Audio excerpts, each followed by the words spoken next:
अनुपमा को वापस मिल जाएगी ट्रॉफी, अब आध्या बनेगी कहानी की main villain. TV serial Anupama की कहानी में फाइनली तपिश और डिम्पल की शादी वाले चैप्टर का दी एंड हो गया है।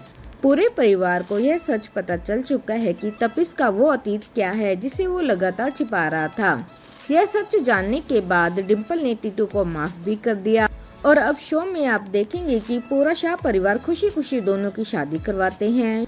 श्रुति और तपिश के सच से लेकर फूड क्रिटिक की हरकत तक बहुत सारी चीजें खुलकर सामने आ चुकी है, लेकिन अभी भी कई सवाल ऐसे हैं जिनके जवाब मिलने बाकी है। क्या अनुपमा को अमेरिका और पूरी दुनिया में फिर से वही प्यार और शोहरत मिल पाएगी जिसकी वो हकदार है? क्या गुलाटी को उसके किए की सजा मिलेगी? क्या अनुपमा को दी गई सुपरस्टार शेफ की ट्रॉफी उसके पास वापस आ जाएगी? और क्या अनुपमा और अनुज फिर से एक हो पाएंगे? सभी सवालों के तो नहीं, लेकिन इनमें से कुछ सवालों के जवाब हमारे पास जरूर है।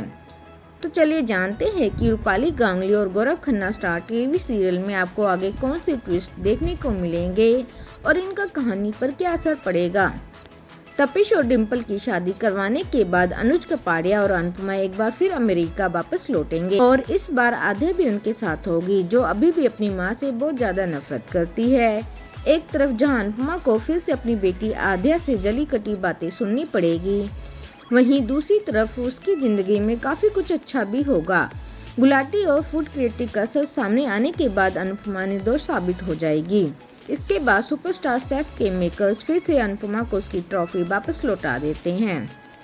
जहां तक श्रुति की बात है तो हाल ही में एक्ट्रेस सुकृति कांडपाल ने एक इंटरव्यू में कहा कि उनके हिसाब से उनका किरदार शो में खत्म हो गया है। ऐसे में माना जा रहा है कि यहां से श्रुति का महीनों पुराना ट्रैक खत्म हो जाएगा और फिर से एक बार अनुज और अनुपमा की कहानी आगे बढ़ेगी। लेकिन फैन थ्योरीज की माने तो बापूजी बा और श्रुति का किरदार खत्म होने के बाद अनुज और अनुपमा की जिंदगी में मेन विलन आध्या बन जाएगी। लेकिन क्या सच में ऐसा होगा? इस सवाल का जवाब दर्शकों को जल्द ही मिलेगा।